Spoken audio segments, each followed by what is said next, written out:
চলে আসলাম বাংলাদেশের সবথেকে সুন্দর জায়গাগুলোর একটাই, টেকনাফের হলিউড পাহাড়। এক পাশে পাহাড়, আরেক পাশে বিশাল নীল সমুদ্র, পুরোটা যেন সিনেমার দৃশ্য। এটাই কক্সবাজারের আসল আকর্ষণ। আর আপনি যদি কক্সবাজার এসে এই জায়গায় না আসেন, তাহলে বিশ্বাস করেন আপনি কক্সবাজারের অনেক বড় একটা অংশ মিস করে ফেলেছেন। আজকে আমরা বের হচ্ছি মেরিন ড্রাইভ ধরে টেকনাফের পথে। চলুন এই সুন্দর জার্নিটা আমরা একসাথে এনজয় করি। সবাই একসাথে সকালে সুইমিংয়ে নামছিলাম, তারপর রেডি টেডি হয়ে বেরিয়ে পড়লাম টেকনাফের পথে, কারণ আজকে অনেক জায়গা দেখা বাকি। রাতের বেলা একটা পারফেক্ট ঘুম দিয়েছিলাম, এই জন্য ঘুরতেও অনেক বেশি ভালো লাগতেছে। আর সব থেকে ভালো লাগার বিষয়টা, ওয়েদারটা ছিল একদম পারফেক্ট। একদম বেশি গরমও না, একদম বেশি ঠান্ডাও না, একদম ঘোরার জন্য পারফেক্ট একটা ওয়েদার।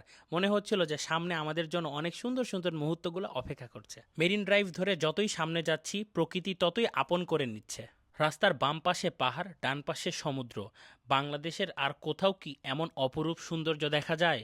মনে হচ্ছিল মাশাআল্লাহ, আমাদের দেশটা সত্যিই কত সুন্দর। সবাই একসাথে একটা ফাঁকা জায়গায় দাঁড়ালাম ড্রোনটা ফ্লাই দেওয়ার জন্য। কিছু ছবি তুললাম সবাই একসাথে, হাসি আড্ডা দিয়ে তারপর আবার রওনা দিলাম টেকনাফের পথে। তারপর আমরা একটু সামনে না যেতেই ঢুকে পড়ি টেকনাফ উপজেলায়। তারপর সেখানে গিয়ে থামি লাল কাঁকড়া বিচে। এখানে পাহাড় আর সমুদ্র একসাথে একটা ভিউ পয়েন্ট। এই কারণেই এখানে অনেক ট্যুরিস্ট বাস ব্রেক দেয়। কিছু সুন্দর মুহূর্ত ক্যামেরায় ধারণ করে তারপর আবার আমাদের যাত্রা শুরু। ব্যক্তিগতভাবে বলতে গেলে মেরিন ড্রাইভে স্কুটার নেওয়াটাই বেস্ট। নিজের ইচ্ছা মতো থামতে পারবেন, নিজের ইচ্ছা মতো ভিউ দেখতে পারবেন। আর গাড়ি চালানোর যে আনন্দ, সেটা তো ভাষায় প্রকাশ করা যাবে না। মনে হচ্ছিল আমি যেন কল্পনার জগতে হারিয়ে গিয়েছি। লাইফের বেস্ট এক্সপিরিয়েন্সগুলোর মধ্যে একটা। বারবার আসলেও আমার এখানে মন ভরবে না। টেকনাফের জিরো পয়েন্টের আগে একটা সুন্দর জায়গায় দাঁড়ালাম। সমুদ্রটাকে একদম কাছ থেকে ফিল করা যাচ্ছিল এখানে। বারবার মনে হচ্ছিল এই মুহূর্তগুলোর টানেই আমরা বারবার কক্সবাজার ছুটে আসি। তারপর জিরো পয়েন্টের দিক যেতেই রাস্তার দুপাশ দিয়ে সাম্পান রাখা, আর ঠিক তার পাশেই সমুদ্র। এই দৃশ্যটা আমার কাছে আলাদা একটা ভালো লাগা তৈরি করেছে।